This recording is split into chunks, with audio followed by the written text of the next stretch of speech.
क्या आपको भी ऐसा लगता है जैसे ही आपने स्टॉप लॉस लगाया मार्केट वहीं आकर हिट करता है और फिर वहीं से रिवर्स डायरेक्शन में भाग जाता है, मानो कोई आपके हर मूव को देख रहा हो? अगर ऐसा आपके साथ बार बार हो रहा है तो समझ लीजिए आप इसमें अकेले नहीं हैं।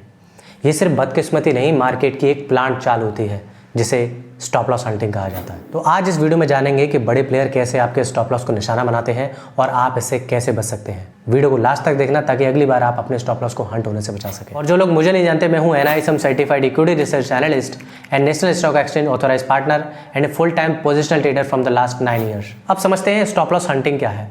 देखिए, मार्केट एक साइकोलॉजिकल गेम है। यहाँ पर बड़े प्लेयर जैसे FII, DII आपके हर मूव को ट्रैक करते हैं। वे जानते हैं कि 90% रिटेल ट्रेडर कहाँ पर अपना स्टॉप लॉस लगाते हैं और वहीं पर जाकर प्राइस को धक्का देते हैं ताकि आपका स्टॉप लॉस हिट हो सके और वो आपकी पोजीशन को खरीद लें। सीधे सा मतलब ये है कि आपके डर और लालच का फायदा उठाया जाता है। अब स्टॉप लॉस हंटिंग कैसे काम करता है उसको समझ लेते हैं। मान के चलिए आपने एक स्टॉक खरीदा 400 रुपये में, आपने इसका स्टॉप लॉस लगाया 395 रुपये पर।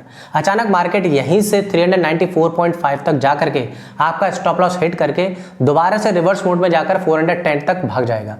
ये एक एक्सीडेंट नहीं बल्कि मार्केट का एक प्लान मूव है। अब समझते हैं ये कैसे काम करता है। देखिए, सबसे पहले बड़े प्लेयर मार्केट के लिक्विडिटी पॉकेट को स्कैन करते हैं।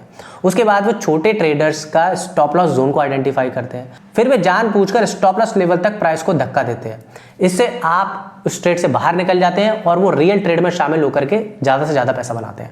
और आपका ट्रेड बंद होते ही वो उसको मार्केट को रिवर्स करते हैं और असली ट्रेड में शामिल हो जाते हैं। लेकिन सिर्फ 4 स्ट्रैटेजीज को यूज करके आप स्टॉप लॉस हंटिंग से बच सकते हैं। इनफैक्ट आप बड़े प्लेयर्स के ट्रैप से बच सकते हैं। स्ट्रैटेजी 1, आपको logical versus tight stop loss में डिफरेंस समझना होगा। आपको वाइडर स्टॉप लॉस का यूज करना चाहिए। देखिए, बड़े प्लेयर जितने भी होते हैं या इनफैक्ट मैं छोटे प्लेयर्स की बात करूं तो वो हमेशा टाइट स्टॉप लॉस का यूज करते हैं, जबकि बड़े प्लेयर हमेशा वाइडर स्टॉप लॉस का यूज करते हैं ताकि मार्केट के नॉइज से बचा जा सके। अब आप कह रहे होंगे वाइडर स्टॉप लॉस मतलब कितना वाइडर? 5%, 10%, 3%, 4%, कितना वाइडर? देखिए, इसका एक ही सॉल्यूशन होता है कि आप ATR इंडिकेटर का यूज करें, एवरेज ट्रू रेंज। ये आपको बताता है कि मार्केट में प्रेजेंट में कितनी वॉलेटिलिटी चल रही है। तो कुल मिलाकर मैं आपसे यहाँ ये कहना चाह रहा हूँ कि छोटे स्टॉप लॉस की बजाय आप लॉजिकल स्टॉप लॉस का यूज कीजिए, प्राइस एक्शन को देखिए और की लेवल को समझिए। एग्जांपल के लिए अगर ATR 20 है तो आप 20 से 25 पॉइंट का स्टॉप लॉस दूर रख सकते हैं। अब सेकंड स्ट्रेटजी है स्ट्रेटेजिक स्टॉप लॉस प्लेसमेंट। देखिए, अक्सर जो छोटे प्लेयर होते हैं, जो रिटेल ट्रेडर होते हैं, वो हमेशा राउंड नंबर में ही अपना स्टॉप लॉस लगाते हैं। जैसे कि जो स्पेशली ऑप्शन ट्रेडिंग करते हैं वो जानते होंगे, जो फ्यूचर्स या स्विंग ट्रेडिंग जो कुछ भी करते हैं वो 20,000, 50,000 जैसे राउंड नंबर में ही स्टॉप लॉस लगाते हैं। लेकिन बड़े प्लेयर बहुत अच्छे तरीके से जानते हैं कि पॉपुलर स्टॉप लॉस जोन कहाँ है और वहीं तक जाकर वो प्राइस को बिग वॉल्यूम के साथ धक्का देते हैं और आपका स्टॉप लॉस हिट कराते हैं। तो फिर इसकी स्मार्ट ट्रिक क्या है? देखिए, स्टॉप लॉस को हमेशा आपको पॉपुलर स्टॉप लॉस जोन से हमेशा 15 से 20 पॉइंट या फिर कुछ पॉइंट ऊपर या नीचे रखना चाहिए। एग्जाम्पल के लिए अगर आप 22,000 को स्टॉप लॉस रखना चाहते हैं तो बजाय कि आप 22,000 लगाएं, आप 21,985 या फिर इसके ऊपर 22,015 आप अपना स्टॉप लॉस रख सकते हैं। और हमेशा मार्केट स्ट्रक्चर को एनालिसिस करके और मार्केट के स्विंग हाई और लो को एनालिसिस करके ही अपने स्टॉप लॉस को सेट करना चाहिए। Third strategy, stop loss hunting zone को आपको आइडेंटिफाई करना आना चाहिए।